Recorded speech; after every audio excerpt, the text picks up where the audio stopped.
И здравейте хора, това е... И здравейте хора, в канала на Дари. Това е втори ден от Естония в Монтана. Да, в Монтана. И сега отиваме в Говежда, така че ще ви снимаме цял ден, на няколко части. Село Говежда. В момента сме на селския батут. Ето го. И скачаме. Въобще не може хубаво. Хора, това е като игри на волята и сега с Дари ще играем. Така? Ето тук започва.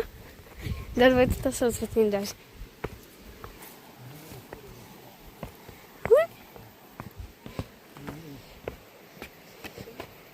Не трябва да падаме.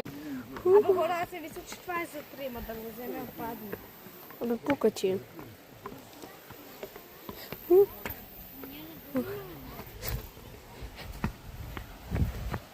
Така, сега тук по дърветата вървиш. И аз минах предприятието. Какво е? Уау, ама нищо. Скачихме и не е то батут. Хора, сега отиваме да си вземе нещо от магазина, защото... Добре. Е, там е магазина. Ето го магазина. Така влизаме. Така, ето го магазина. Аз вземам пили лимон. Все така? Я давай. Да. Благодарим, довиждане.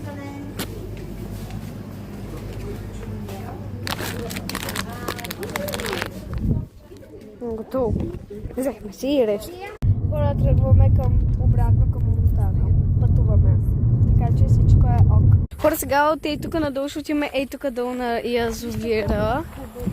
Да, малко трябва да повнимаваме да не се усъкатиме. И да, ето. Хора, някак си слезнахме оттам, много трудно. Някакъв приличен вид. Вижте ли обувките, вижте и на Дари. Моите са окей. Но сме по-близо до язовира, така че отиваме още надолу. Доближаваме се, но много трудно. Ей, там горе са майките. Чакай, ето. От толкова далеч съм. Ето го! Много е хубаво. Ето го. Хора, сега трябва да изкачваме това. Всичко това. Хора, ние се изморихме. Малко спрещи, много те пече. Да. О, вижте, ние сме до тук. Хора, до никъде сме. Не мога. Аз съм жадна. Още толкова. О, изкачихме го. В колата сме. Събувам се и това е. Много уморително. Ще умра. Много забавно. Ще правим четвърта част.